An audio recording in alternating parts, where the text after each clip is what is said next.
This meeting is a meeting of the Public Works Committee of the Board of Aldermen. My name is Chris Ettori. I serve as chair.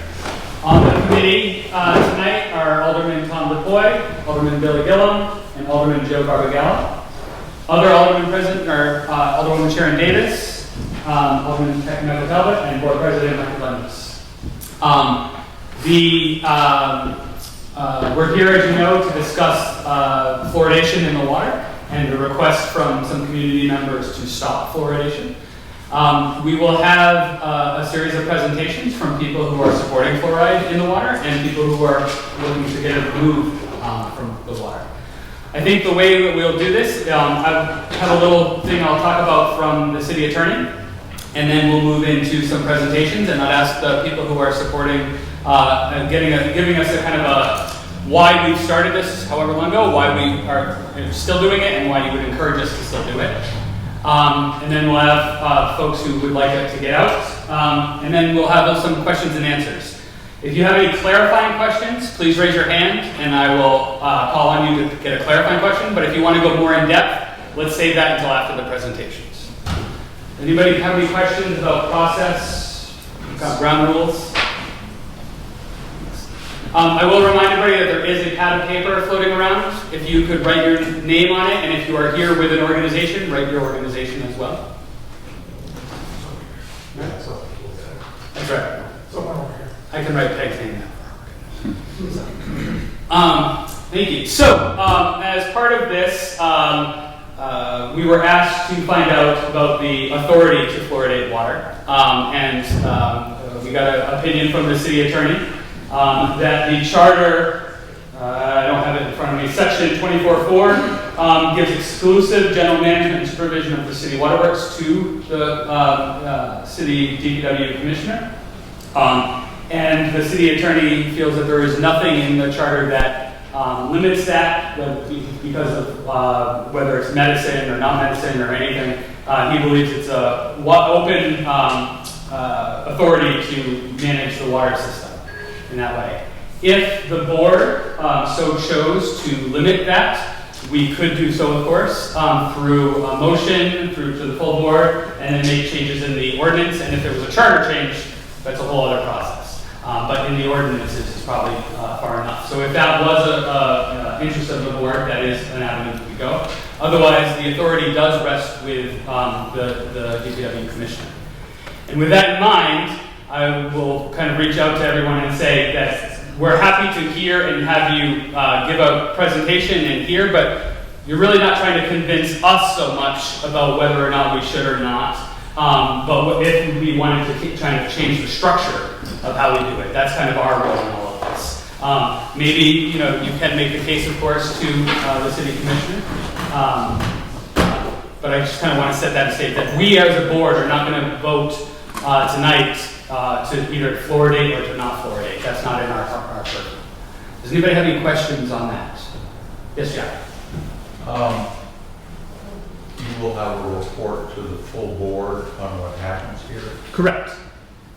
Will the board then have a chance to vote fluoridation in or out without a recommendation? So because the authority rests with the commissioner, the full board would have the opportunity to limit his ability to fluoridate. We could pass a resolution of some kind asking him not to. But unless we change that, he has every right to continue to do that. So will there be a motion tonight perhaps to limit that authority, do you think? That would be up to the committee members. And so the committee members are Alderman DePoy, Alderman Gillum, myself, Alderman Barbagallo, and if Alderman Whitcomb shows up, then any of us could make the motion. Otherwise, it would go to, yes, I will read a report before the full board on not this coming Monday, but the first Monday in November. And we could have comments, and anybody from the board could comment at that point. So if there's a motion to come out, yes, it would be read out at that meeting. So could, I don't know if the city attorney defined limit, because the board can, I guess my question would be if the board chooses to say we encourage the commissioner to limit fluoride, it doesn't mean he has to. Correct. Okay. But I think that needs to be clear.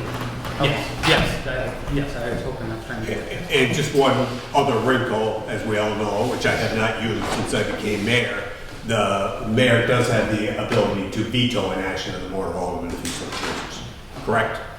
And I, Yes. and I think, Well, I don't know if everybody knows. Right. You know that more than I do. So yes, of course, if the board passes anything, then the mayor, of course, has the right to veto. It could be overruled by 7, I think, is it? The board could overrule that action by a supermajority of. and I think the last time this question came up, it went before the voters. It was a non-binding vote, but it went before the voters. Yeah. Any other questions on process? All right. So with that, I will ask Renee Biscay if we're going to come to the podium.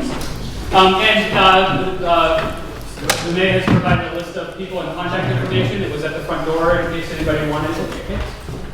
All right, can everyone, I'm a projector, I don't even need that, so. It doesn't work. It's just for the TV. Okay, perfect. Well, first off, thank you so much for having us here, providing a space for us to speak on behalf of community water fluoridation.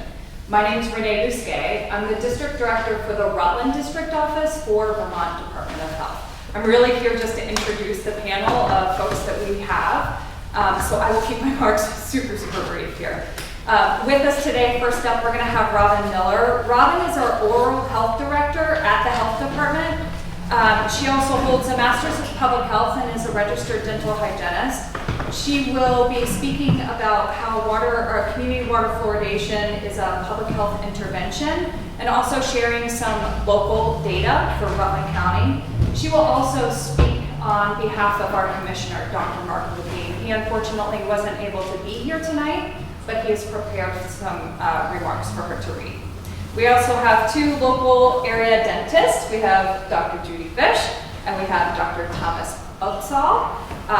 Both are, well, actually, I'll go into provincials here. Dr. Upsall is a member of the American Dental Association and Vermont State Dental Society.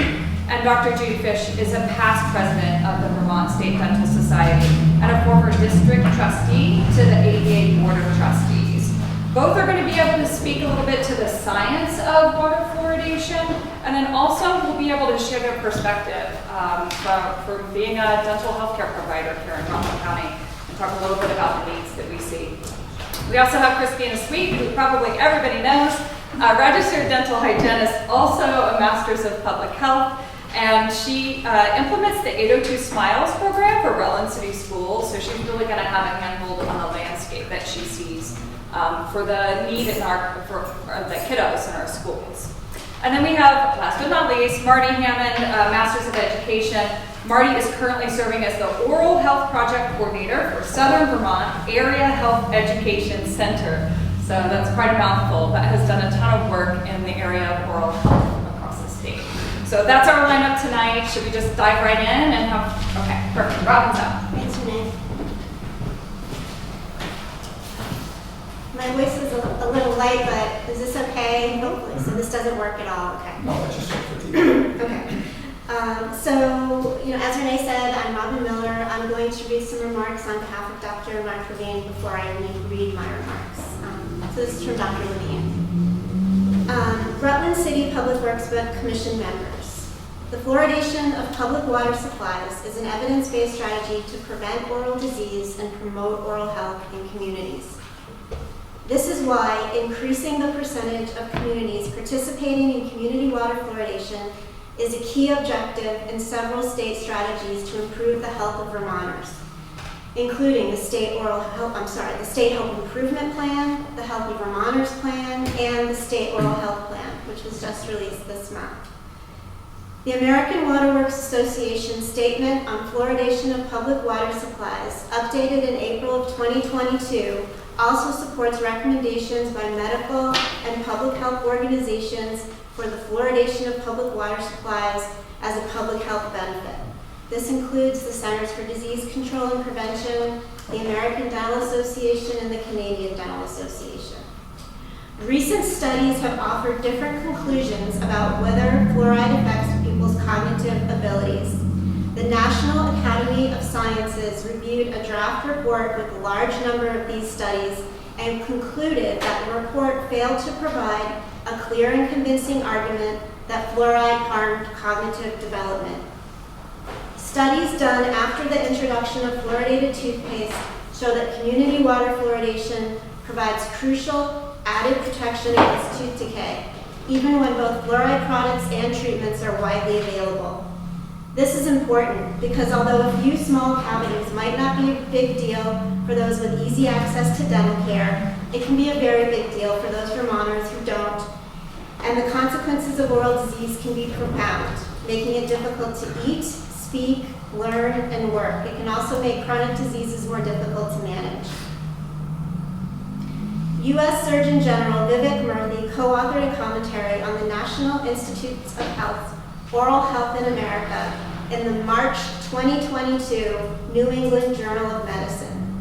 This commentary cites the fluoridation of public water systems as one of the strategies with the greatest potential to mitigate oral disease. Oral disparities have existed in our state and country for many years, and the COVID-19 pandemic has made the situation worse. It's more important than ever that we're using all the tools that we have to support oral health in communities. And this is my statement. Hopefully you all had the chance to read the letter that the CDC sent Mr. Ettori on behalf of the Health Department earlier this month. The CDC letter is a statement on the evidence regarding the benefits and safety of community water fluoridation, but it does not include information that is specific to Vermont, so that will be my focus. I'll also address some of the concerns expressed about community water fluoridation in various media outlets. To ground our discussion, fluoride is a natural mineral that's found in all water sources, including the ocean. Fluoridation is the adjustment of the natural amount of fluoride in a water system to 0.7 parts per million, which is the amount that prevents 25% of dental decay for adults and children without causing any negative health effects. Interestingly, public water systems in Charlotte, Dover, and East Haven, Vermont are naturally fluoridated at the optimal level, so fluoridation is not needed there.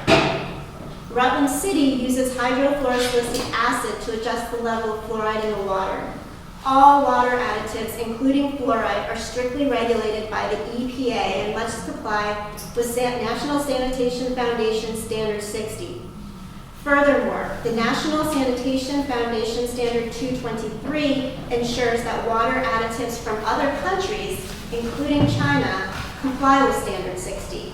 Both the CDC and the American Academy of Pediatrics have fluoridation websites that are specifically designed for water operators and engineers. These websites include information about the safety and regulation of fluoride additives. Scott Taggart and his team do an outstanding job of fluoridating the water. They have won fluoridation awards from the CDC for 6 out of the past 8 years, and they have consistently received the level of excellence on their annual community water fluoridation site visit reports. The ongoing scientific literature on community water fluoridation continues to support the effectiveness and safety of this public health measure. The dental decay preventive benefits of community water fluoridation are well established. Just like we have multiple strategies aimed at preventing automobile accidents, airbags, seat belts, age limits, and phone controls, we have multiple strategies aimed at preventing decay. Some of these strategies are community-level strategies, like community water fluoridation, school-based dental health, dental sealant programs, and some are individual strategies, like brushing and flossing at home and going to the dentist. All of these strategies work together to prevent dental disease in communities. One doesn't replace the other. Research shows that if you remove community water fluoridation, decay rates will go up. In fact, the third largest city in Canada, Calgary, just restarted fluoridation in 2021 because of the increase in dental decay they experienced when they stopped fluoridating in 2011. Unfortunately, many Vermonters do not see the dentist regularly. As Dr. Levine mentioned, a small cavity that can be addressed early may not be considered a big deal for many of us in this room, but for those Vermonters without access to dental care, that cavity can progress until it reaches the nerve, at which point it becomes painful and if not treated can affect the rest of the body. According to the CDC, years of data have shown that children from low-income families are more than twice as likely to have untreated cavities compared with children from high-income households. We see this in Vermont's data. Our latest survey of dental data of children found that showed lower-income children have significantly higher rates of decay than higher-income children. Community water fluoridation is highlighted in this report as a key strategy to prevent decay in Vermont kids. Here's some Rutland area-specific data from our website. Fewer than half of Rutland area Medicaid-enrolled children born in 2015 received any dental services by their second birthday, despite the ADA's recommendation that children establish a dental home by age 1. Only about half of Rutland area Medicaid-enrolled children ages 2 to 5 received preventive services by a dental provider in 2017. This implies that about half the children in this age range went without a preventive service that year. Dental sealants protect against decay. Based on 2017 data, significantly fewer kids in the Rutland area have dental sealants compared with this data as a whole. According to the 2019 Youth Risk Behavior Survey, high school students in the Rutland area were significantly more likely to drink soda or sugar-sweetened beverages compared to students across Vermont. And when it comes to adults, the data shows the same unfortunate trends that we're familiar with. Vermonters with fewer resources, Vermonters with disabilities, and Vermonters with minority status had poor oral health outcomes. Please note that all of these data were collected pre-pandemic, so we can assume that things have not improved and have probably gotten worse. According to the CDC, community water fluoridation works both systemically and topically to prevent dental decay in communities. Both toothpaste and water fluoridation are needed to achieve the maximum cavity reductions possible. One doesn't replace the other, just like airbags don't replace seatbelts. Both are needed and additive in their benefit, keeping us safer and healthier. Thank you. Thank you.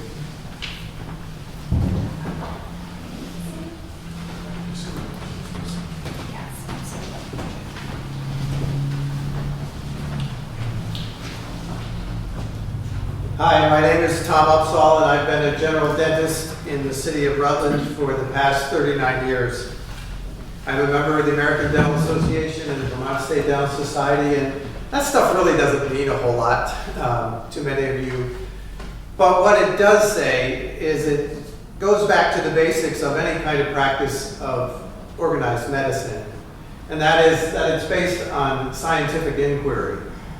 And for those of you who will go back to your science in junior high or high school, you'll remember that in order to use data points and understand the impact of what it means, it takes a fair amount of number of samples, number of studies, combined studies over a period of time, and then managing that data to see whether your thoughts about it are effective. And when you look at the peer-reviewed literature that involves community water fluoridation, I think you would all understand that it's based on good science, and instead of perhaps emotionally driven statements and disinformation. I am here to be one of the sources of providing a counter to some of the disinformation or erratic, what I would term erratic conversation relative to this. So you have already heard from Robin and Dr. Levine about some of the effects of fluoride. I'm just asking that you would be attentive to some of the sound science behind community water fluoridation and not be swayed by some of the studies that you will probably hear quoted later on. There are areas of the world where fluoride is in high concentration and is definitely detrimental to the health and not at all the kind of concentration that we're looking at. So when we're looking at studies to say, is community fluoridation effective in the United States, we want to look at what those levels are and try to make them conducive to what the actual positive and appropriate fluoridation level is. And as we have been doing in the city for the last 40 years or more, that's what we've seen, and it has been effective. When we talk about some of the impact of those who don't get to the dentist regularly, whether they can't afford it or the fear that perhaps people like myself automatically conjure up when they even see me, you may understand that as a dentist, we would much prefer that we wouldn't have to treat, especially among children and the young, anything that involves needing to anesthetize to make sure that we can do the treatment that we have to do. And so I think the protection that you get when Robin mentioned it's systemic and topical. We're talking about the effect that fluoride can have to keep the enamel and also the root structure more resistant to decay. So, I mean, is that not something that sounds great when there is really no added effort on any of our parts to make sure that those with the least amount of access can have the benefit? I'm sure later on, some of the things we talked about will be the neural development and effects of fluoride. And as you might know, anything almost taken to their extreme can be problematic. Even our own ingestion of water. I mean, water can kill you just as much as it supports all of us in our regular health. So when you look at the studies relative to neural development, you can look at least 6 of those that were what, when we call peer-reviewed, they're put together. It's not a single study, but it's a study of studies. And the Harvard meta-analysis had no IQ effects. Studies in New Zealand had no IQ effects. Studies in Sweden in 2017 had no IQ effects. A Spanish study in 2019 showed positive effects of fluoride in the water. Australian study of 2022 showed no IQ effects. So obviously, I'm not going to share all that data, but that is out there for perusal. Just a few more things relative to responses to reject water fluoridation. Some have stated that nearly all developed countries are giving up or moving away from water fluoridation.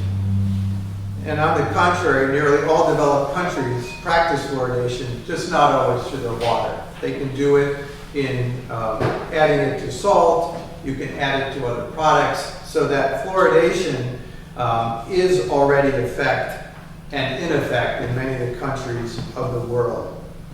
And I think it's especially important to note that in England, they just voted in their parliament to move fluoridation to a decision-making away from local authorities and place it at the country level with the department equivalent of the U.S. Secretary of Health. And I would add that as my final note this evening, that you consider the impact of local politics, of large personalities, of persistence, rather than the idea of what is consistent, what is science-based, and what is already effective, can be much more valuable. And that's why I think leaving it at that higher level says to me that oftentimes our local communities can actually get in the way of helping science be helpful in medicine. Thank you.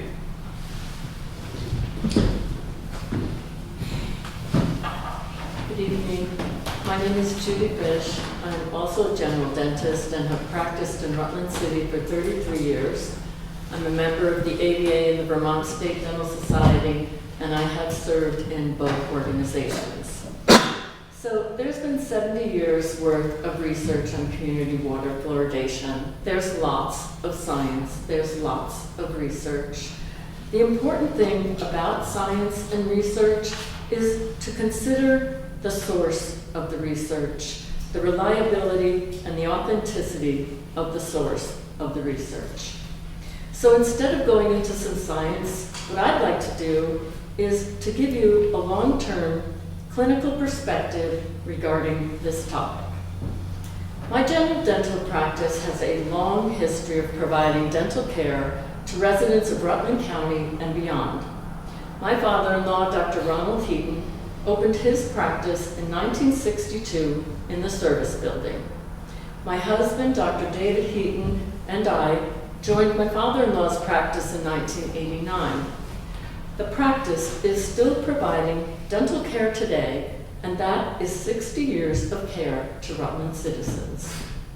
My father-in-law's experience in the 60s and 70s, prior to water fluoridation in Rutland, was often providing dentures to patients in time for their high school graduation. The majority of his patients needing dental care were children, and it was common for the children to have multiple teeth extracted, multiple areas of decay, and this often led to, with multiple extractions, the difficulty in chewing one's food, affecting their speech, causing embarrassment and feeling self-conscious. Imagine that occurring to a teenager. We don't see it that often since community water fluoridation began. My husband and I were on active duty in the Navy Dental Corps for 5 years after graduation from dental school. That provided us exposure to active duty personnel and dependents from all over the country. And it was very obvious who had been exposed to community water fluoridation and those who had not, due to the amount of missing teeth and decayed teeth. When my husband and I came back to Rutland and began practicing here, our experience is different than my father-in-law's. As years have gone by, we have had fewer and fewer pediatric patients with extensive decay, and neither one of us has ever provided dentures to a teen for their high school graduation or anything else. The majority of our patients are those in the 50-plus age bracket, many of which did not have exposure to community water fluoridation at an early age. Some of these patients are often the ones my father-in-law saw as teens or adolescents in the 60s and 70s. For many years, in addition to practicing full-time, I personally volunteered my services to the Rutland County Free Clinic and various school programs to help the underserved or those with difficulty accessing care. This is where I see the disparities. Studies in communities both with and without fluoridated water consistently have shown higher levels of tooth decay in lower socioeconomic groups. In areas with water fluoridation, children with low socioeconomic status had greater cavity experience than those with a higher socioeconomic status. However, the tooth decay rates were higher for children with the lower status who had no exposure to fluoridation compared to children in the lower status who had exposure to water fluoridation. These studies demonstrate the positive effects that fluoridation has had in reducing oral health disparities.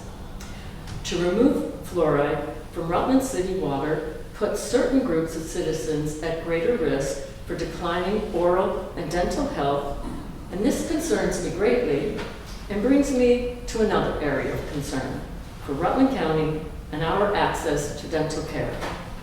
Since the pandemic, many workers have left the healthcare field, and that includes dentistry. The need for dentists and dental hygienists has become a national issue since the pandemic, and we're feeling it here in Rutland County. Several dental offices are in need of a dental hygienist or a dentist to replace the retiring dentist and have not been successful. The result is a lack of replacement for that dentist, and that then affects access to dental care in Rutland County.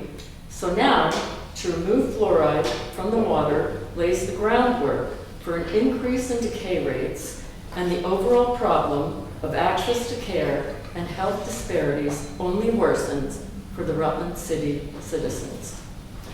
My career has been dentistry. My passion within that career has been to help those in need, and I've witnessed the benefits of community water fluoridation every working day of my 38 years as a dentist.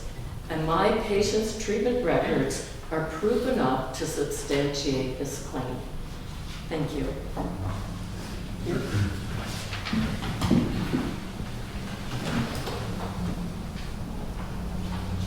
Hi, I'm Christina Sweet. I don't think everybody knows me, even though some said that they thought I knew me, but I am a Rutland citizen. I've lived here all my life. I only went away when I went to school at UVM and UNC Chapel Hill when I got my master's in public health. I'm a dental hygienist. I've been a dental hygienist for 20 years. And I do work in the school system. Fortunately not in Rutland City right now because of COVID. That was not in, I couldn't mask everything. I couldn't do my work. I did just get back into some of my other schools. I was going to go back to Rutland City and work with a pediatric dentist that just came in and took for Dr. Green, who had retired, but they left. So right now we're really in big trouble because we do not have a pediatric dentist in Rutland. Just like Dr. Fish was saying, a lot of dentists have retired. We don't have the manpower to help not only the children but the adults in this community. And I just want to say my experience. So I'm not only working in the Rutland City schools, but I work in currently West Rutland and Proctor. Proctor also has fluoride, which is wonderful. Rutland Town, which the school actually does have fluoride in their water because they have the city. So that's what's kind of fun about Rutland Town is that some of the residents will have fluoride and others won't, so that can get confusing. And then also Clarendon, Timoth, Wallingford, and Shrewsbury, and those schools do not have fluoride. And over this time that I've worked in the schools, I can definitely tell you that there is a huge difference in what I see when I do screenings in their mouth and their care. You could have somebody who, just talking about socioeconomic status, someone who comes from a middle class, very well taken care of, Wallingford Elementary, who has cavities and has nothing to do with Dr. Bosch over there. He is one of the most amazing dentists ever. And it doesn't necessarily even have to do with what they're eating at home. Like I'm just saying, they know how to brush and floss. Their parents are doing what they need to do.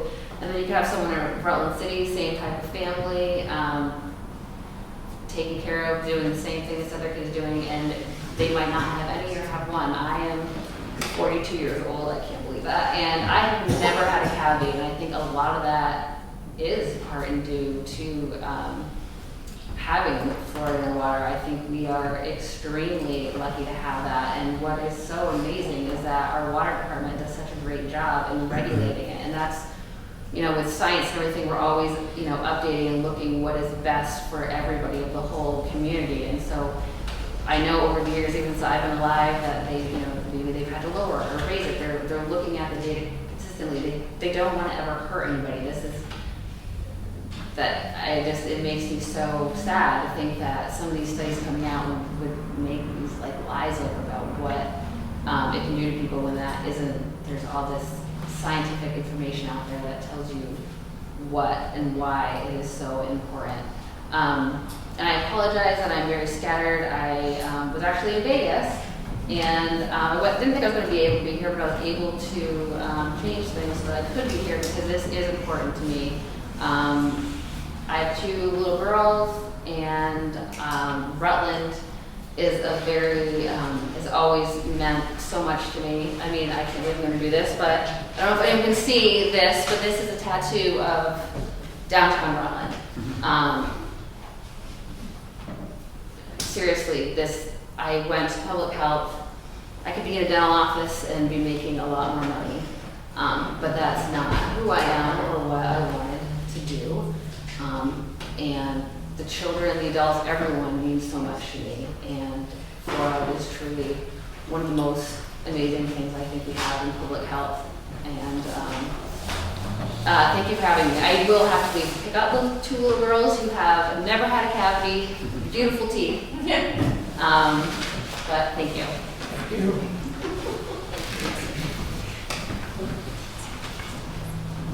Hi, my name is Marty Hammond, and I am a 7th generation Vermonter. I grew up in Westminster, and we had an artesian well, and I have a mouthful of crowns. So just So I work for Southern Vermont Area Health Education Center, and we serve Addison, Bennington, Rutland, Windham, and Windsor counties. There's a northern AHEC and then a program office at the UVM Larner College of Medicine. And our executive director's name is Dr. Jennifer Scott, and she's a resident of Rutland. And I have worked for AHEC for 22 years. I've done student healthcare workforce programming. I was the executive director, retired, and then asked the man who took my job, can I come back and do a little work? And so I have worked on oral health projects. And I'm a member of the Open Network, and that stands for Oral Health Progress and Equity. And I am the Vermont grassroots rep to this national organization. And Dr. David Neumeister, who is a retired dentist from Brattleboro, is the statewide rep. And we meet on a national basis and talk about oral health programs, progress, things that are needed. But in my work for AHEC, I work with local coalitions to bring oral health education and services to rural areas. And I live in Springfield, where we have public water fluoridation. Thank you very much. But these other very small communities do not. And as has been testified to here, access for oral health is a huge issue, both in Rutland County and around the state. COVID certainly did not help this. There's a shortage of everything from dentists to hygienists to office staff.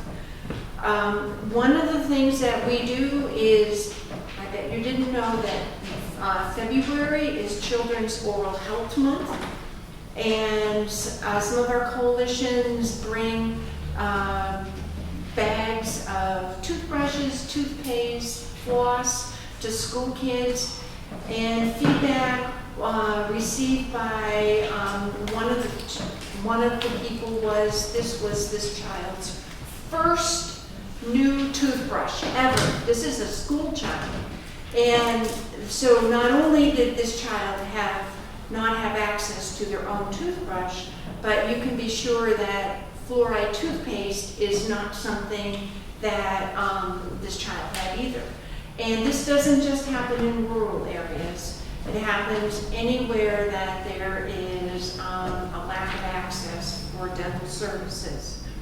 Dr. David Neumeister, who I work with, I asked him, so what would you say? And he said he likens fluoride to a good public education system. It gives everyone on public water a running start on a better life. And he said any dentist that you talk to can tell when someone sits in their chair whether they have fluoride in their water or have grown up on their own well or some other kind of water system, and the work that they had done or need to be done is very apparent. So I was talking to my oldest daughter and said I was going to come here, and she said, oh, you're going to talk about us. So my children, I have 3 daughters that were born in St. Johnsbury, the hospital, and we lived in Westburg. And we were on this little water system that sometimes worked and sometimes didn't. So we finally had to do dig a well. And when we moved to Springfield, my youngest was 2, my middle was 5, and my oldest was 9. And the 2 oldest, who are now in their 40s, have crowns. My youngest, who is 38, much to her chagrin, she's a nurse at Rutland Regional, had her first cavity, her first and only, and she thought she was going to not have to ever face having something drilled and filled, but she did. So I just would like to end with quoting Dr. Neumeister, who says, public water system fluoridation gives all people a running start on a better life. Thank you. Thank you very much. Does anybody else want to speak on why we should fluoridate? Okay.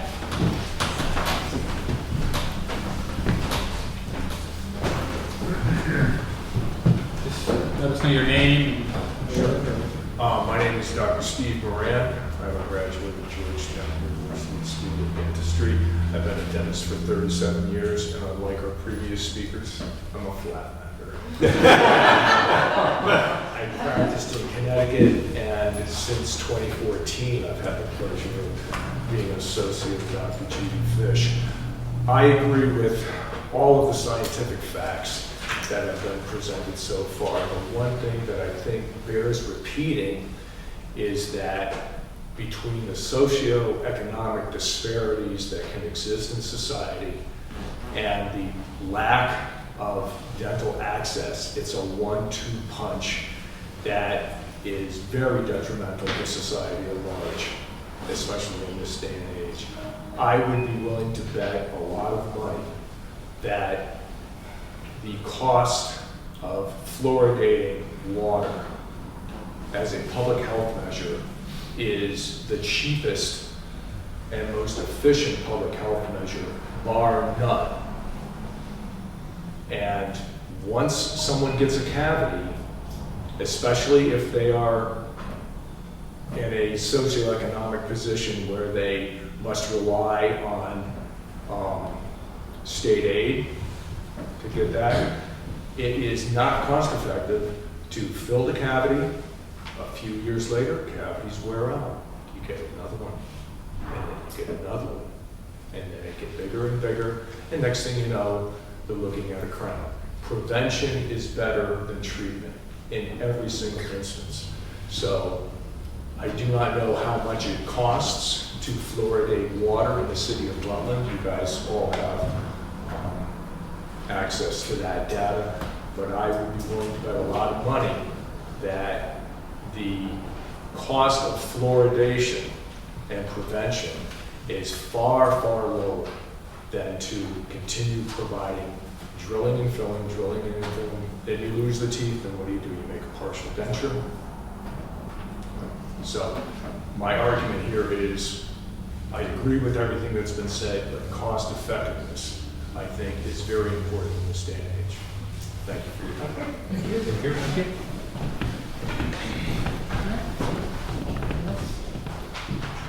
All right.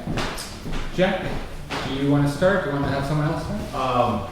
I know Peg Flory has a, something she has to go to, so I'd like to let her lead off if she. Sure.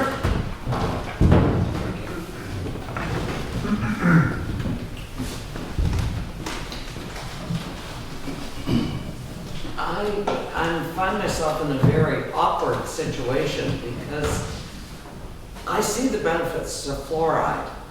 I make sure to use fluoride toothpaste, always have.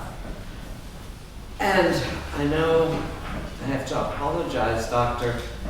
My response and my reason for being here is emotional.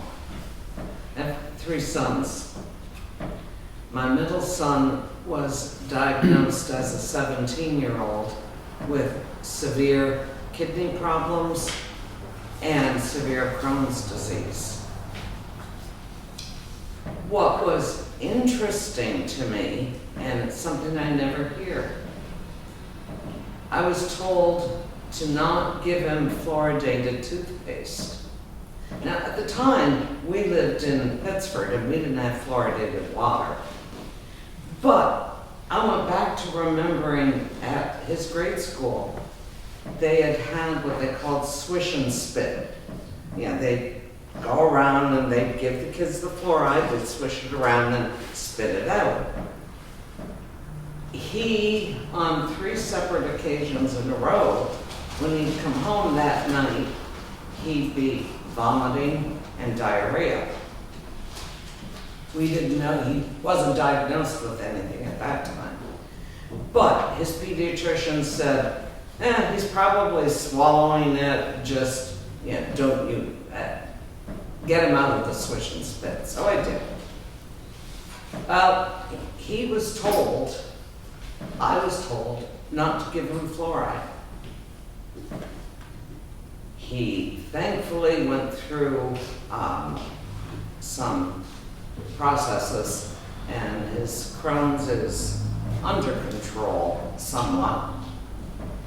He has one kidney that stopped functioning. His middle son now has been diagnosed with Crohn's.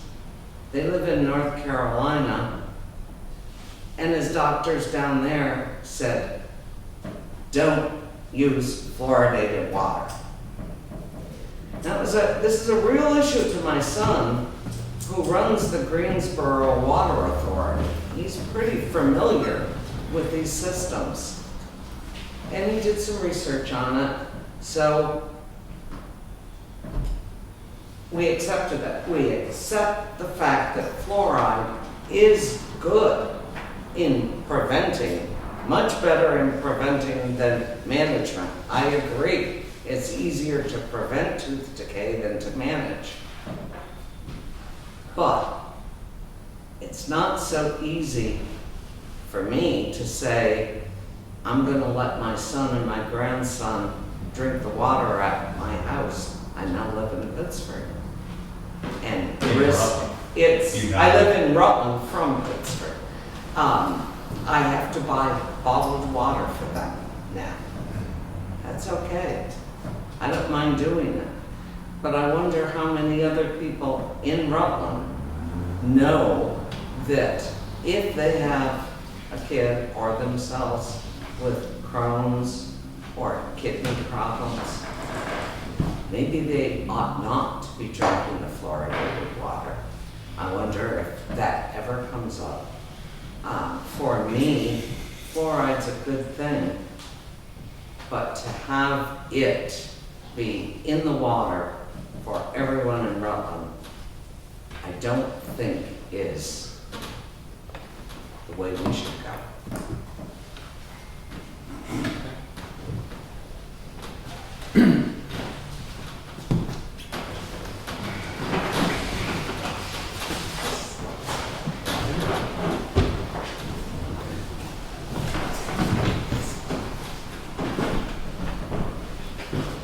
Thanks to the committee for carving out the time to re-examine fluoridation. I'm going to go over a few of the central arguments against fluoridation. I won't go into a lot of depth, but I have tons of supporting information if anyone's interested in going a little deeper. I have two handouts that I can also provide. One has to do with the neurotoxicity of fluoride, as demonstrated by some high-quality recent studies. The other deals with the efficacy of fluoride, which after 70 years is very much in doubt, according to peer-reviewed science. The first point, fluoridation is a violation of medical ethics. There is no informed consent among people who are virtually forced to consume the city water. Informed consent whereby a person is entitled to accept or reject the recommendation of a drug is a cornerstone of medical ethics. Fluoride is put in the water to treat dental disease. That makes it a drug. The FDA agrees that it's a drug. So we're putting a drug in the water supply for everyone, whether or not they want it or not. And you may point to the 2016 vote, 3-2 in favor of fluoridation. Well, for every 3 people who wanted it, 2 didn't. So do the 3 have the right to medicate the other 2? I don't think so. Peer-reviewed science shows fluoride is a risk to infant brain development. This is a relatively new area of science since 2017. High-quality studies, some of them sponsored by the National Institutes of Health, have shown this connection between fluoride ingestion by mothers and infants who are bottle fed using fluoridated water.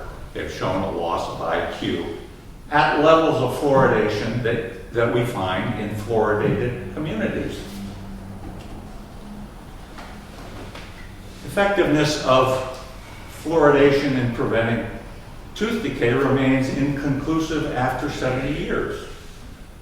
The studies are a bit mixed on this. Some say a modest level of reducing tooth decay. Some say no effect. One of the more persuasive, I'll let you guys see it as well. One of the more persuasive sets of data comes from the World Health Organization that produced this graph.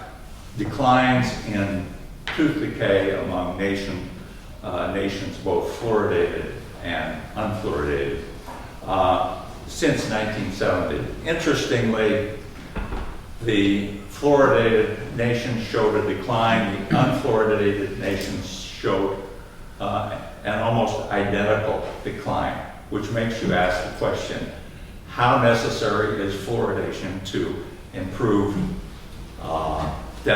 oral health and reduce tooth decay? There are high levels of dental fluorosis, which is the spotting and mottling of teeth found in adolescents, 40% and upwards, depending on which statistics you refer to.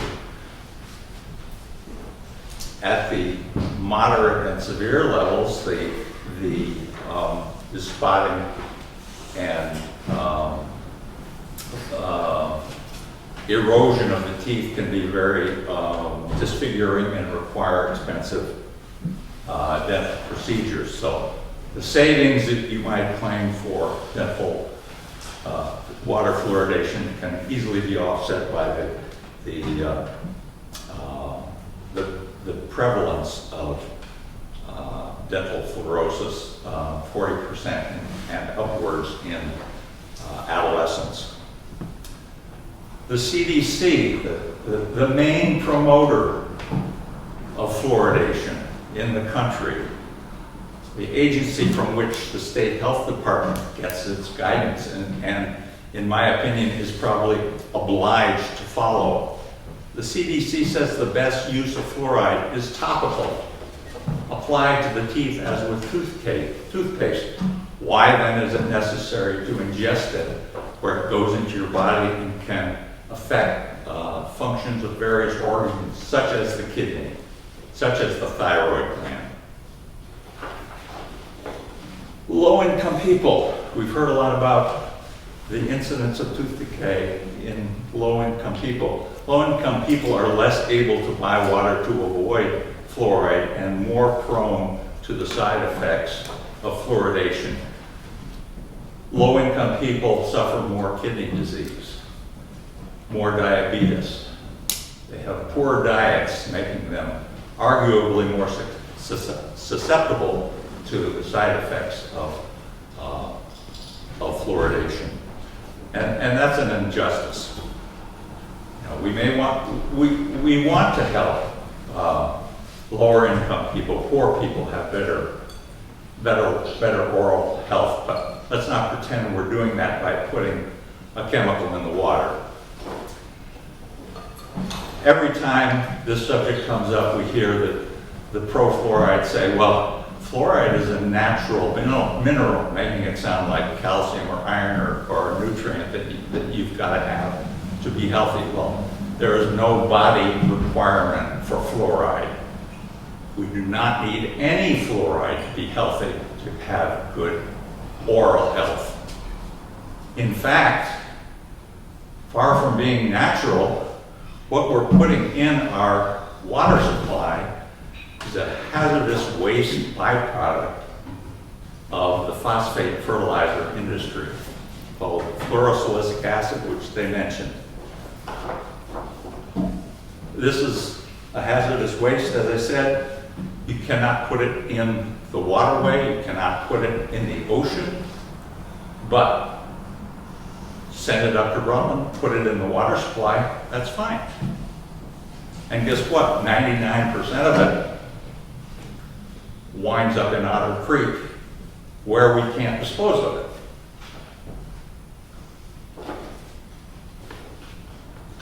And of course, you understand that 90%, most of the water, most of the millions of gallons of water that we treat, send out, is used for washing dishes, taking showers, washing clothes, that sort of thing. Goes right down into the sewer, out into Otter Creek. And who knows what it's doing to the environment. Finally, there is no control over the dose of fluoride. If indeed, and I say it is, if indeed fluoride is a drug, a medicine designed for a positive health effect, we're giving it a totally uncontrolled dose to the citizens of Rutland. Some people drink 5 gallons a day, 5 quarts a day of water. Some people drink 1 quart. People that drink 5 quarts are getting 5 times as much fluoride.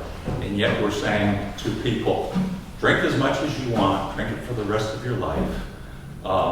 You'll be fine. That's my presentation. A couple other quick points on the authority fluoridated water supply. The attorney has told us that the Public Works Commissioner has authority to run the water system. To me, and there's nothing in there that says, yeah, it's okay if he puts a chemical in there for a health benefit.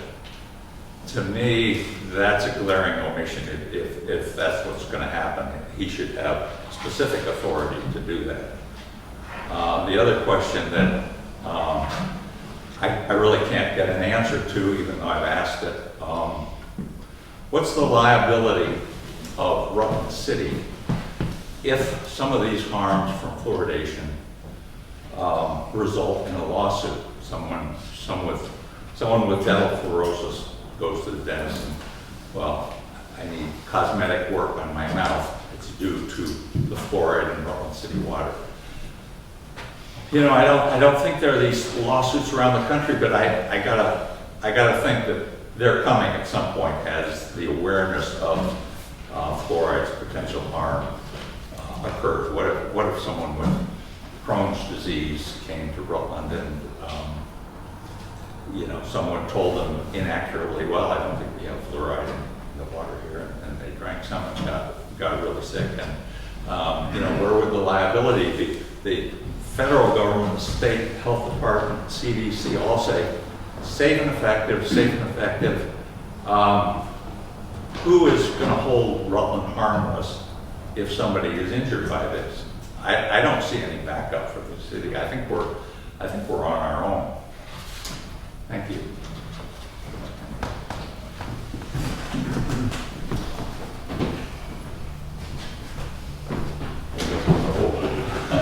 I meant to introduce Stuart Cooper.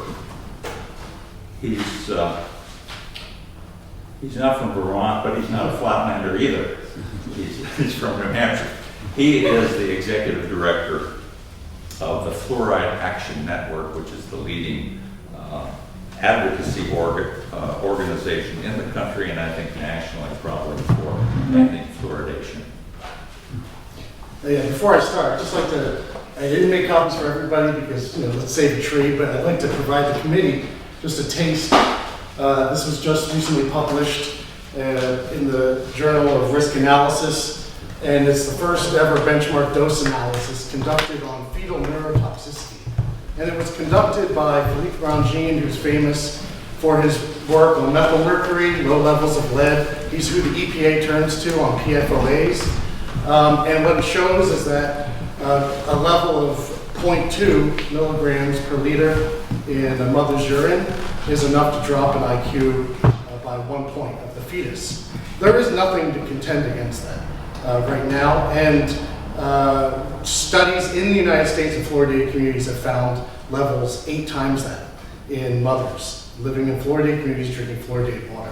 So I'm going to leave that with you, and I'm also going to send an email to everyone, including the water commissioner, tomorrow with the peer-reviewed research, because I want to back up what I'm saying, as well as a couple videos. One is a presentation by the author of several of the studies, Christine Till, PhD, as well as a short video, a deposition video from our lawsuit with the federal government over this issue, where we deposed Casey Hannon, the oral health director of the CDC, where he admits the CDC has absolutely no safety data on fetal brain development. The CDC has no safety data under penalty of perjury showing an upper tolerable limit to a bottle-fed infant for brain development. So they're flying blind. All we have are these peer-reviewed studies, and I'm going to share those with you in an email, but there's 70 right now human studies showing harm to the brain, to the human brain from fluoride. The National Toxicology Program is currently conducting a review, a neurotoxicological review of these studies. And what they found, just quickly, is that, before I get into my other points, is that they looked at the 27 highest quality peer-reviewed studies, and that's the lowest level of bias. This is the National Toxicology Program. This is who our government trusts to look at this.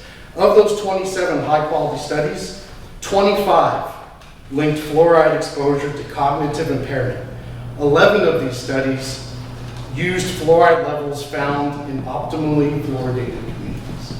So these are studies in JAMA Pediatrics, the journal Pediatrics. These are studies conducted by leading environmental toxicologists who blew the whistle on lead, mercury, PFOAs. This isn't, these aren't the outliers. The 4 studies we heard about from New Zealand and Australia, the Australians say it isn't even an IQ study. It was a behavioral study. It was a parent survey that's never been used ever in a neurotoxicity study in the history of the world. So, you know, these are the outliers, and the studies showing harm are the majority by far. So let me first introduce myself. I appreciate you guys giving me the opportunity to speak. My name is Stuart Cooper. I live just across the border in Sutton, New Hampshire. I'm the executive director of a charitable nonprofit and environmental watchdog group called the Fluoride Action Network. Been studying this issue for 14 years now.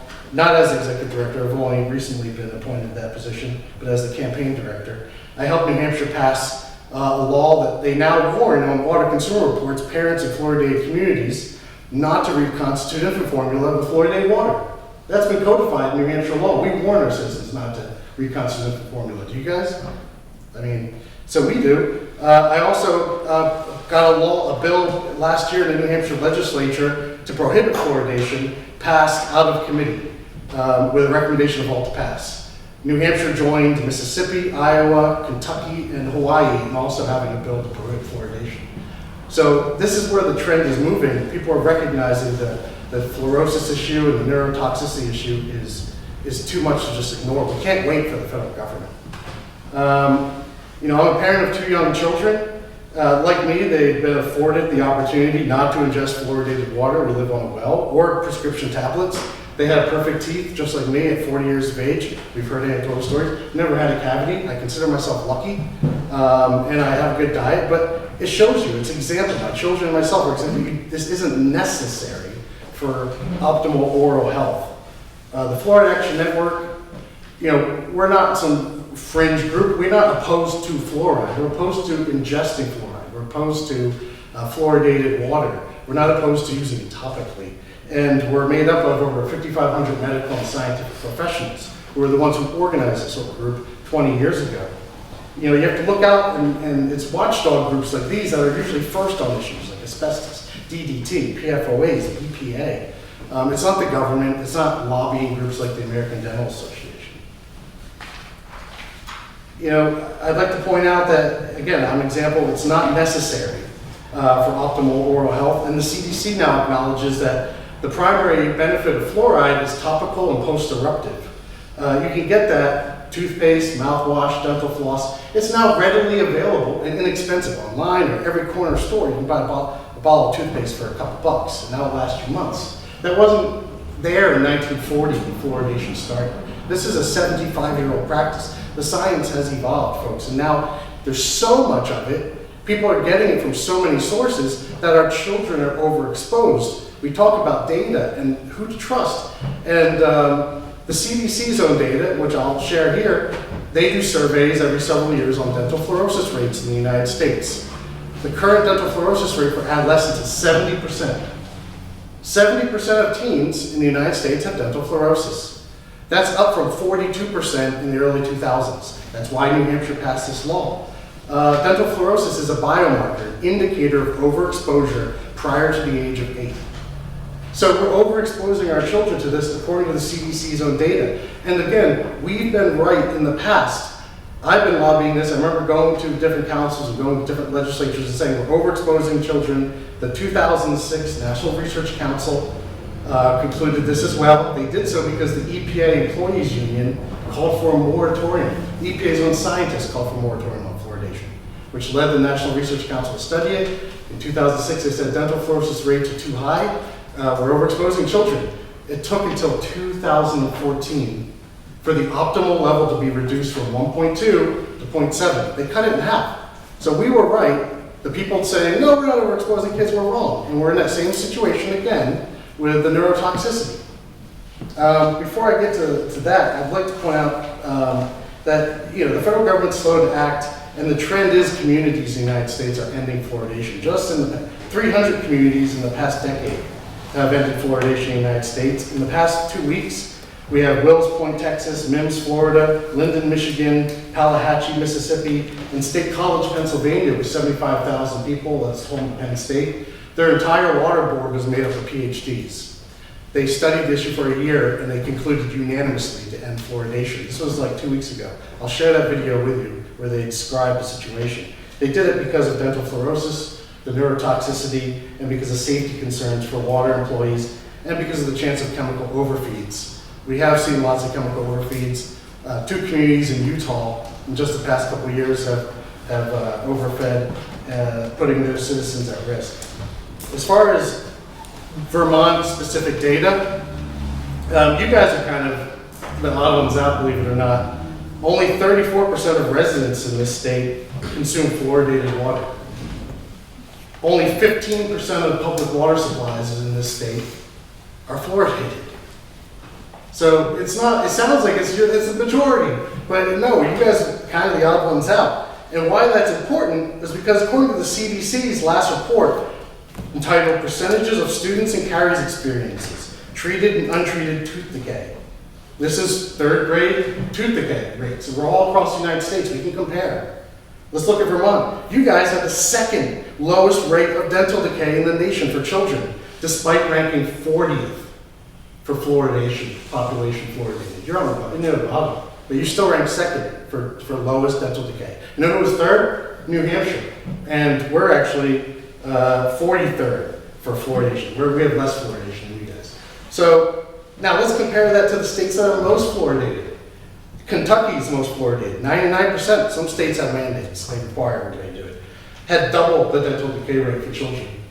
The second state with the most childhood dental decay, Minnesota, 98.8% fluoridated.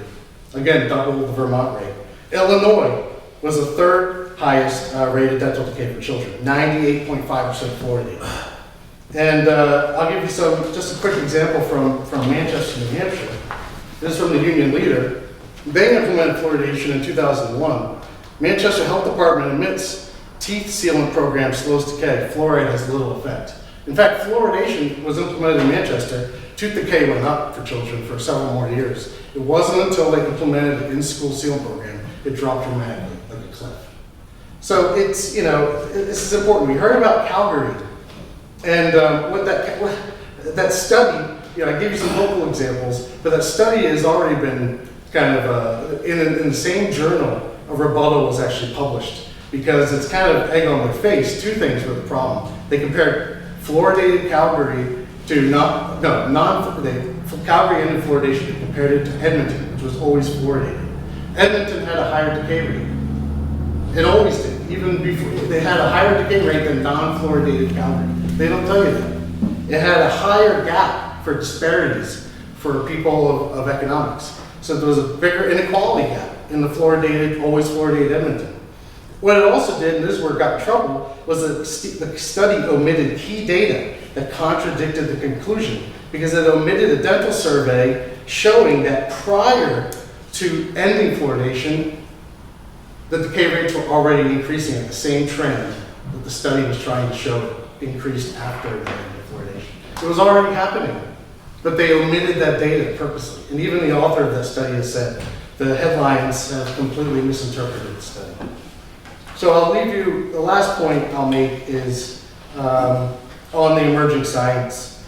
Most of the science on the developing brain is government funded, NIH funded. I mean, so, this isn't funded by FAM, we don't have that sort of money. This is funded by our own government. And what we're talking about are 10 recent, since 2017, not 1, not 2, not 3, not 4, like we heard about, but 10 mother-offspring studies linking fluoride exposure to harm. And in that benchmark dose analysis that I provided you, the researcher, the author, Philip Grandjean, said, quote, given the ubiquity of fluoride exposure, the population impact of adverse effects from fluoride may be even greater than for other toxic elements like lead, mercury, and arsenic. And the benchmark results should inspire a revision of water fluoride recommendations aimed at protecting pregnant women and young children. That same sentiment was echoed by the editors of the JAMA Pediatrics Journal when they put out their study. Both editors in the podcast said that they would not recommend this to pediatricians. They would not recommend this to their own wives or to their patients, fluoridated water. And the former director of the National Toxicology Program, recently retired, Linda Birnbaum, PhD, wrote an op-ed recently that said, given the weight of evidence that fluoride is toxic to the developing brain, it is time to protect pregnant women and their children and reduce their fluoride intake. So I would just urge the committee, I'll share these studies with you, I'll share as much of this information with you as possible so you can make a decision yourself. But I would urge you to instead redirect this public health money towards a schools-based program. It sounds like there's a great person here doing that. We should expand that program, school-based sealant programs, and that provides a safer, more effective, and non-controversial solution to this entire problem. And thank you. I'll be available for any questions. And again, I'm here to educate and provide studies. And I urge you just to take a look at them, please. Thank you.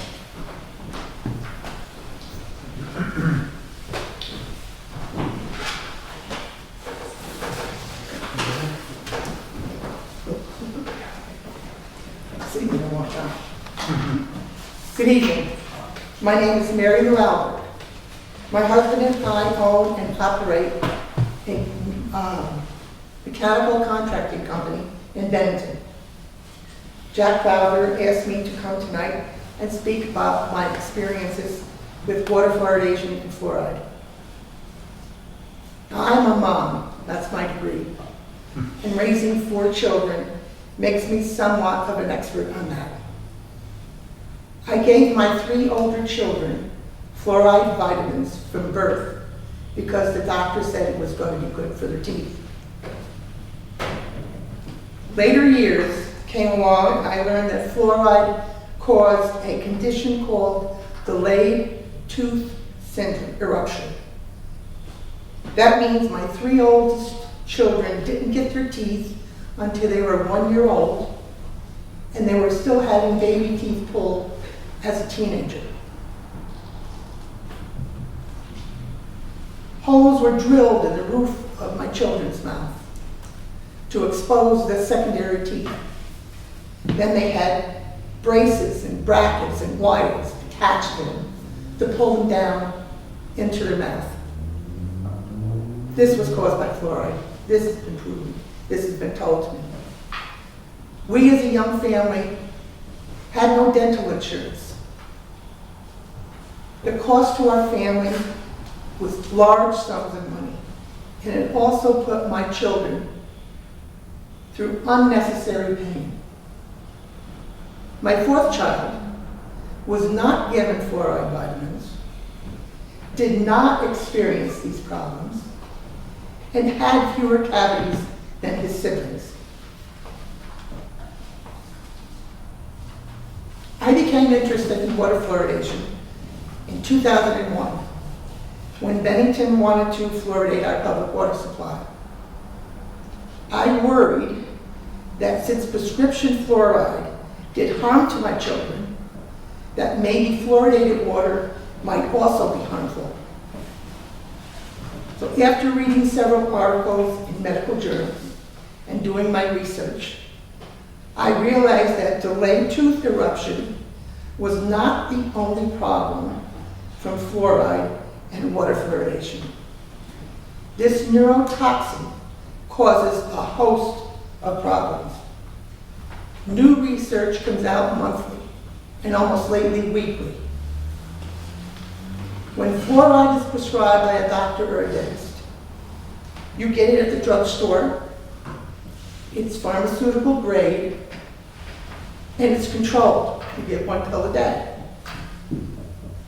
The fluoride used to fluoridate public water supplies comes from the smoke scrubbers of industrial phosphate plants. It contains other chemicals such as lead and arsenic, chromium, and other heavy metals. Why do we medicate people with these chemicals? Is it even ethical to fluoridate all people? Some people have allergies to fluoride, and they can die from it. Dialysis patients can't have fluoride in their water when they have their treatments. Back a few years ago, the town of Bennington appointed a committee to study the water fluoridation question. I was on that committee.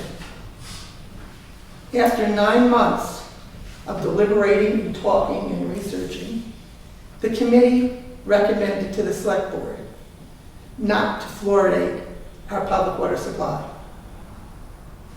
And later the citizens of Bennington agreed with this recommendation by a 30% margin at a public vote. We, as responsible citizens, spend thousands of dollars, tax dollars, making our public water supplies pure and safe. Why should we spend thousands more dumping these uncontrolled chemicals into it?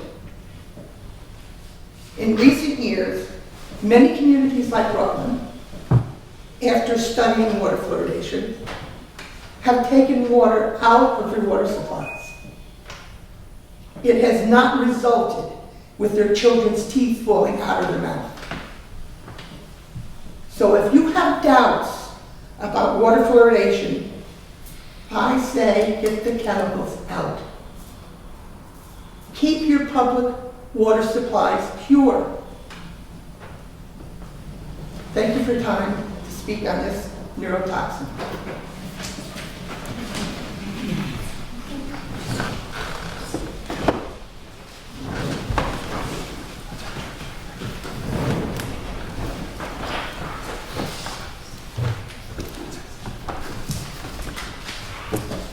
My name is Marilyn Griffith. I live in Rutland.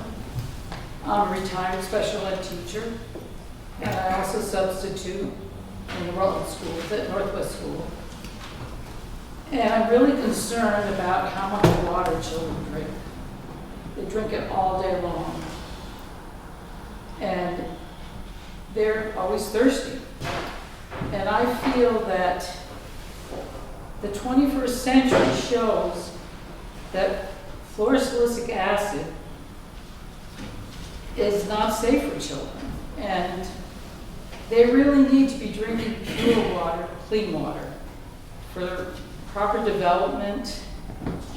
And every day I look at their beautiful smiles that are all pitted and mottled. And it really is disturbing to see that so many children have model teeth. Thank you.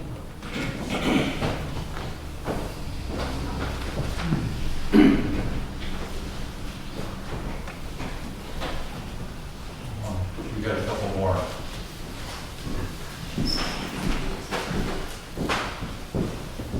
Just to give everybody a heads up, Jeff, we are about 45 minutes in, so making sure we're getting the, the new information out from people.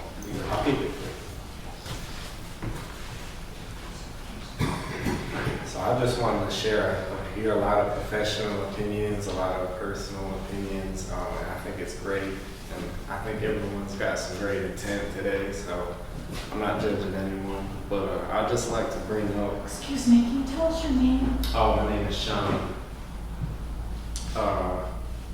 I'd just like to bring up a couple of things. We've heard already that CDC says the best topical, and Dr. Tom Opsahl over here is mentioning other countries where there's, they add it to salts and products, and those products are optional. The water is not optional, and I'd like to share a quick quote from the Universal Declaration on Bioethics and Human Rights. This was said on this day 17 years ago in Paris, France. And under section 6, which was ethics, it said, in no case should a collective community agreement or the consent of a community leader or other authority substitute for an individual's informed consent. And I would just like to, formally declare I withdraw my consent to water fluoridation in Rutland. I'm a living soul that drinks and bathes in the water that comes from Rutland. And, anyone who's doing that, I might held liable for any damages. And that's all. Thank you. Thank you.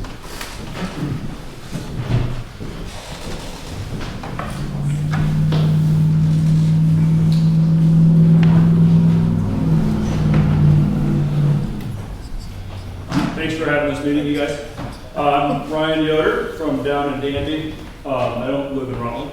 My parents do, however, and my kids are often up here visiting their parents. Instead of talking about debating the science and all the personal experiences people have, I want to keep it real simple, follow up what Sean was talking about there to reiterate what I mentioned in the last meeting that was had here, which is fluoridation of the water supply is wholesale medicating of the population without their informed consent. That's not only unethical, but it's also illegal.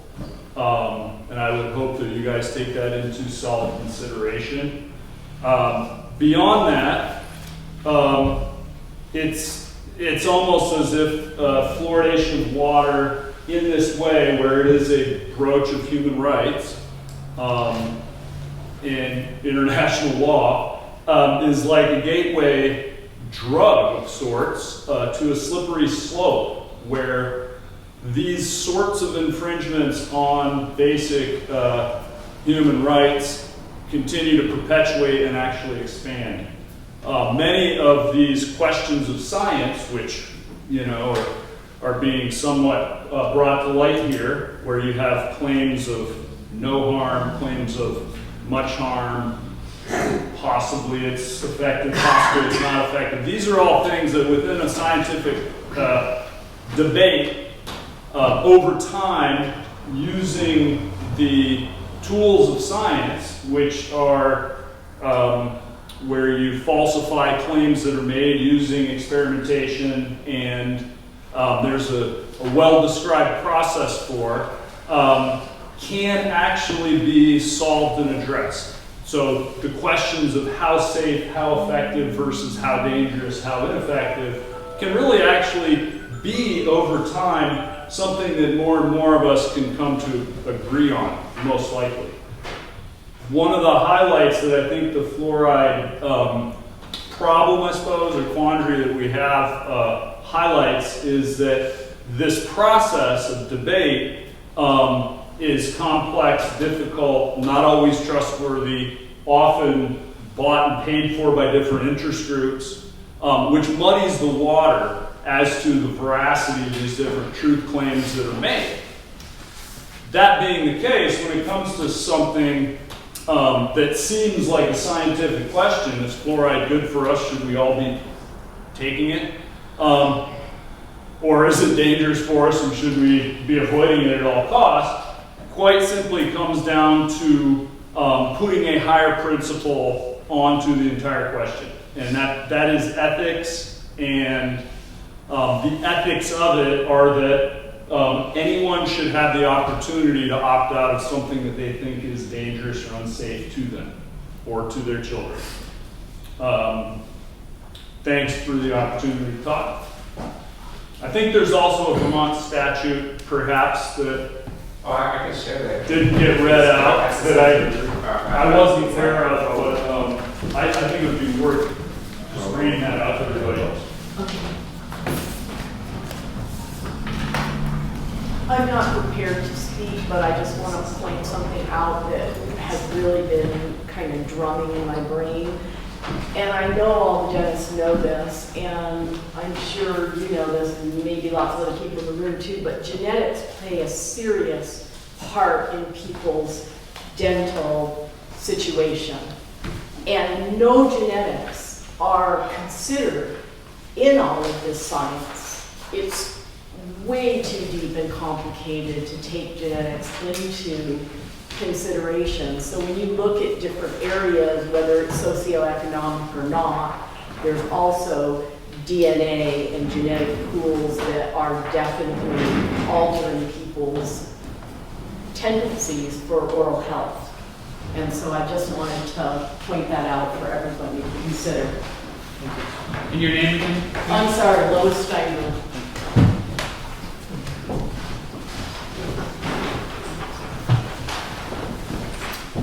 Hi, Kathleen Kravetsky. I live in Rutland City. Fluoride's been around a long time here. It's not the first time you've heard it before. But what we're talking about here is propaganda. Edward Bernays came up with this scheme in his time to be able to push fluoride as a way to get rid of industrial waste and not have to pay. So propaganda plays a part of it, and we all know about that now because we see it every day with people who do not believe reality. And it's the same thing here. They have stock sayings about how great it is, when the reality is, when you look at our children in Rutland City, there's many of them hurting with problems, with physical problems themselves. And so what I would ask is that to please consider at least do an evaluation of third graders so that we know where we're at as far as the fluorosis that we talk of, that we see, both not only in children but in adults, because that is showing the toxicity. And fluorine is toxic, and that's why we have all the troubles with PFOA, because F is part of that. So that's old science, and it's no longer valid. We know now that chemicals in our environment, whether we're drinking them, smoking them, or breathing them in, is toxic to our bodies, especially our children, and it's got to stop in Rutland. We can't afford it. Thank you. And we have, Teresa made it from her meeting. Hi, I'm Teresa Haywood. I live here in Rutland. I thought that I would just share my perspective. In my work as a nurse practitioner, I'm oftentimes prescribing medications, and it's a discussion. And I talk about, the benefit that they potentially have, and I talk about the risks and side effects that they potentially have. And a person makes that decision whether they want to have that prescribed or not. So I heard recently there is a mood stabilizer that's been around for a long time called lithium, and it's still, there's a lot of mood benefit to it. They've actually found in places where it naturally occurs in higher percentage rates in the water system, there's lower suicide rates. So that's, great. But so far, there's not been any efforts to put lithium into water sources. In fact, it used to be part of 7-Up. And that was part of like, I think lithium is like, maybe it's part of maybe the 7 is because where it is on the periodic table, but basically they're saying up is a mood lifter. And as of 1948, FDA said that you could not put that drug in food, and it was unregulated. I've worked with cardiologists before who talk about the wonders of drugs like Lipitor, and I've heard the comment a number of times, it should be in the water system, ha ha ha. But most of us would not consent to that. It's a drug. And so here we are today, maybe in this room, do not consent to fluoride. And so you could say, well, then move. But is that really what you want? A choice that you would ask people to make? Thank you. What's your feeling, Chris, as to, are there others that want to say something? Obviously, public meeting, we want everybody to speak who wants to have a chance to speak. I guess what I'd say is that if there's new information, that'd be great to hear. If it's a repeat of something that somebody else already said, then maybe they can just say that we agree with that. But again, it's a public meeting, so people should feel free to speak. Yeah, Jack, I don't know if Nick wants. Yeah, well, maybe I'll interject at this point that I would formally request, based on what you've said about the city attorney's opinion, that this committee, I would hope someone would make a motion to advise on limiting the authority of the Public Works Commissioner to put in the city water supply a substance designed to produce a health benefit. I'm hoping that the committee, someone will make a motion and then we can get some action on that, which seems to be the route to changing the status quo in Rutland. Does anyone on the committee wish to put a motion like that on the floor? So, Mr. Chairman, I have a question for you. Sure. Given the hour, but also not wanting to limit any of the discussion, were you planning on having another meeting on this topic anytime soon, or would you like to try to come to some kind of a resolution one way or the other this evening? I think we can have a discussion about that as a committee, about where we want to go. I was thinking that in terms of everybody being here, and where they've come from, that we might want to be able to have some questions back and forth with some folks first, so that not everybody would feel that they would have to come back to any sort of meeting if that's what you chose to do. But I am thinking that, again, as I said at the beginning, the authority rests with the commissioner, which is I think why Jack is asking us to change his authority. So there's not much we can do, I guess, is my kind of. So as someone that's chaired this committee twice before, when we've had the fluoride issue come before us, it's something that personally I have not had much of an opinion to keep the fluoride in the water, and the reason being is more of a fiscal reason, more of a application reason. We talked about it in prior years, and we came to the conclusion, although not scientific, that and I think Jack might have brought it up tonight, that maybe something somewhere in the neighborhood of 95% of the water that is fluoridated doesn't even reach its intended target, which is the children up through, say, age 8 or age 10, I think are the ages that we had talked about. A lot of it does go down the drain. It's used in toilets, it's used in showers, it's used to water your lawn, it's used to wash your car. And from just speaking strictly from a financial standpoint, and I was looking at the prior budget, and if memory serves, I think, and I'm asking the commissioner, I think it's around $7,500 a year. Scott, is that about right? $7,500 a year. And I think we buy it in 2-year bulk. So 1 year we'll see it, and next year we won't see it in the budget. where are we in that budget cycle right now? Do we buy it in fiscal 24, or have we bought it in fiscal 23? Did we buy it in fiscal 22, or do you know offhand? January, we get a new load. The new load comes this coming January. Has that been paid for yet? Hasn't even been paid yet. So that's in the current fiscal 23 budget. We wouldn't even see it in fiscal 24. So at this point, even though it hasn't been paid for, it is in the budget currently, and we won't see it in the budget for 2 years at this point, Jack. So there's a couple of things that this committee can do. We can recommend that expenditure not be made. It's a $7,500 one in January, or $15,000 in January? The last bid price, we usually get 3,000 when we get it. The last bid price was $2.30 a gallon. I don't know what it's gonna be this time. But, so that's why I was just budget a little bit higher, just to make sure. Okay. So I guess what this committee can do is just recommend to the commissioner that the expenditure not be made come January, if we decided to do that. If we would like to see the fluoride stay in the water at least for the next 2 years, then no motion needs to come out of this committee. This can be, an FYI, and place it on file. So personally,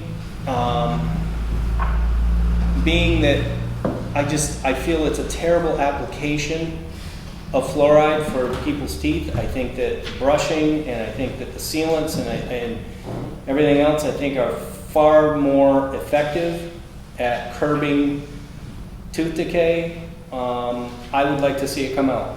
I'm not going to make a motion if there's no support on the committee for that, because, as I said, it's already in the budget for the next 2 years anyway. It would simply money that would go back to the taxpayers. So other committee members can weigh in and let me know. If I could ask the committee, is there more, is there more information or clarifying questions that anybody has for any of our guests? Does anybody want to learn or ask more about any of these pieces? We heard that Stuart was going to send us some of the other studies. We have the contact information from the Department of Health. Is there other information that we would like to gather? Do we have any questions? I'll give it a second, Catherine. From the committee and the board making decisions, or Jim, since he is the person who has authority, if he has any questions. I have a question for Jim, but when the time is right. Okay. Kathleen, did you have a question? Yeah, just for Robin Miller, what is the state of Vermont doing about the fact that babies should not be drinking fluoridated formula? We've known that for a number of years. Do you agree with that? Babies should not be drinking? So if I can actually, Kathleen, I think that that's a perfectly good question to ask Robin directly in an email or phone, but I don't know if that's going to help us have the conversation here. You know what I'm saying? Or no? I feel like that's a question that you're trying to find out information, but we're trying to make a decision on whether or not we should fluoridate the water. We're not necessarily curious about what the state is doing to stop babies from drinking. Well, because they're doing nothing. Babies are still drinking formulated, fluoridated formula. I hear you, and I think that's outside of our purview is what I'm saying. Is we're talking about what we can do in the city water supply, not trying to talk about policy of statewide issues. So, yes, Lois. More of a budgetary comment, but could it be considered that these monies are reallocated to be used in different forms of fluoride within the school system for children?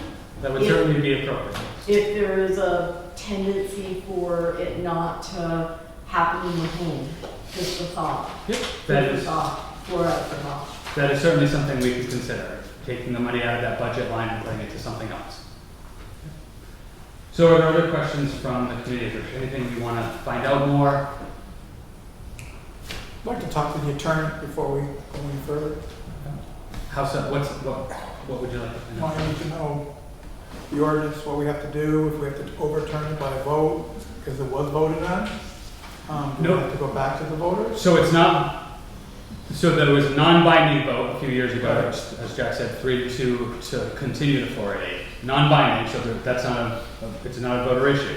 The authority is very clear that the DPW commissioner has He the has the authority. sole authority And what the, over all attorney- water issues, not Exactly. just this. And there's nothing to limit it. Apparently there's a state law that says you can't, or a federal law that says you can't put lithium in the water. But otherwise, he really could do what he wanted to as long as it was legal. But what the attorney said was that we could limit that authority in ordinance if we wanted to only focus on stuff to sanitize the water or whatever you wanted to do. That would be a possibility. I'll just make a statement that Sure. essentially $7,500 to put fluoride in the water and prevent decay is really minuscule compared to the cost of treating that decay. So I think those two things need to be put into perspective. Other comments from that? Any otherwise, So this is for either of you. How do we enter fluoride in the water? What other chemicals do we add? And how do we test for the content of fluoride? So how do we add it? Is it liquid? Is it solid? Is it dispensed from a machine? Is it dispensed manually? Right? And then how do we test and validate that we have the right percentages? Comes in a bulk liquid, we fill a day tank, and then pump it in mud pacing. And we approximately use about 5 gallons a day, compared to 2 million gallons a day drinking water. And what was, How do you test to verify that we're right? every morning, we take a daily test, and at the treatment plant itself, and then every work day at the wastewater plant, they do a sample, so we get a sample in the distribution system itself. Great, thank you. And that's reported to the state. Oh, yeah. Other questions from the committee? So it feels like, in my opinion, that we've gotten a lot of information tonight. As we've said, the authority really rests with the commissioner. But I think as we review the information, if we felt that there should be changes, then we can certainly bring that up. I guess I'm happy to leave it in committee and we'll report out at that Monday meeting. And if anybody wanted to make a motions then, but otherwise we could, if after getting some of this information from Stuart, from some other folks, we wanted to have another committee meeting, we could do that. Mayor, do you have something? No, I'll say that I appreciate all the work that all you folks have done, pro and anti, on the fluoridation issue. It's not the first time that I've visited this issue, and Jack and I have had repeated conversations about this. And, there are arguments to be made on both sides. I'm only the mayor, so I only have a certain amount of authority over all of this. But I'm totally convinced, as I always have been, that the Department of Health and the dentist community knows what's best as far as fluoridating not only water, but appropriate doses for our community and for our health. And I haven't heard anything that's going to change that up to this point right now. So that's just my personal opinion. Thank you.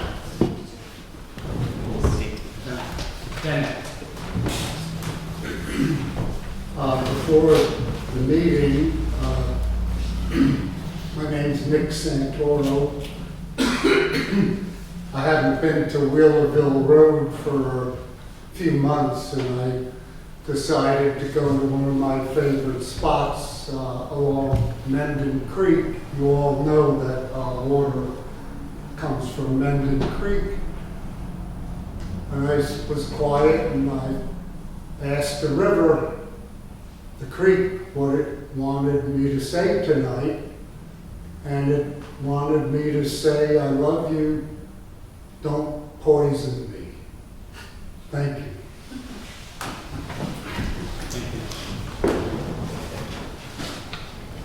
So, anything else from the committee, folks? Can I say something? Sure, John. Yeah, and I just have a question. Does the DPW commissioner have a license to practice medicine? Feel like it. What was that? No, I don't. Okay. It's in the chief. And I want to just point out that dentistry is a very honed, specific, small part of the body that they are advocating for, and they're not looking at the whole body and the environment and, you know, other issues that fluoridation causes.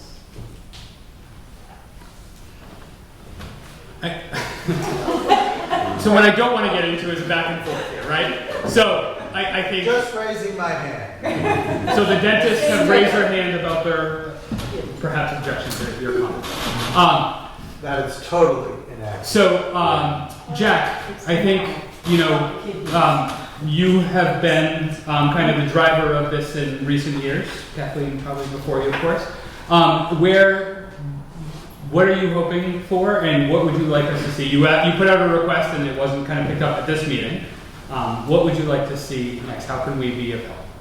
Well, so this goes to the board. There's a committee report to the board. Is there a chance for further input from the public when it comes before the full board? Absolutely. Yes. Yes. As part of it. So is it outside of rail, or is it part of that discussion? So we'll be putting it on the agenda, and if it's on the agenda, then you'll speak to it when it comes up. And so I'll read out the report from tonight, and then anybody who's in the building who would like to comment on it can speak at that moment. Okay. Yeah. Okay. And I am going to leave it in committee. And as we get information from Stuart, some of those reports, and if anybody has anything from Department of Health, and I just did want to make a note, Robin, I did not receive anything from you or CDC or anything. So if somebody could send me along something, I'd be glad to share it with everyone. And if I miss it, I apologize. So are we talking November 7th when this will come before the board? Was that the first meeting? Yes, November 7th. Yes, the first Monday in November. Yes. Well, thank you again for hearing us out. Stuart, did you want to say something else? Yeah, just a procedural thing that Sure. other committees, including the state college one, participated in that helped with their guidance was a member of the committee just sent a letter to the distributor and manufacturer of the chemical and simply asked if they would vouch for the safety of the product used as directed for the consumers of that community and see what sort of response you get back. That's, I think, good homework for our committee to do to verify the safety of the product. Thank you for that. Actually, with that, is the other communities that fluoridate, is it all fluorosilicic acid? Is that no? What do other communities use? Some that fluoridate with sodium fluoride.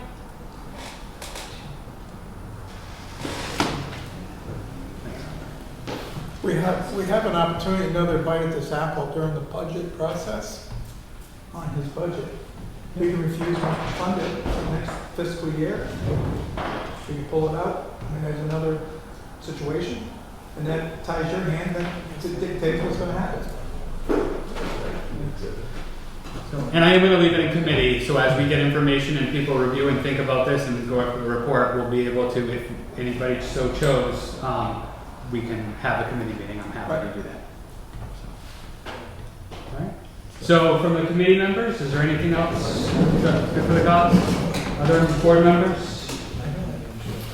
Anything else? All right. So we will adjourn this meeting. Thank you very much for coming. Thank you all.